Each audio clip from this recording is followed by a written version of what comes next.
you guys gonna have to remove this air duct. It's held in place with those two clips here, one here, one more on the other side. Disconnect the coolant hose right here and move it to the side. Disconnect this junction box. There is one hose here, another one over here, is another one on this side. Then you're gonna have to remove two 10mm bolts. Then the basic bolt, one is around here, and the other one, you guys gonna have to remove the splash seal on the bottom of the car so you can get access to it.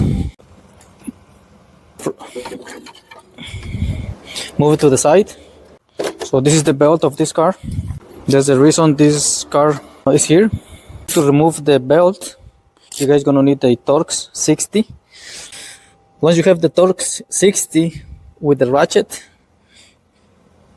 you guys gonna push counterclockwise and remove the belt. Alright, so I got the belt on place. For the installation, gonna be the reverse of the remover.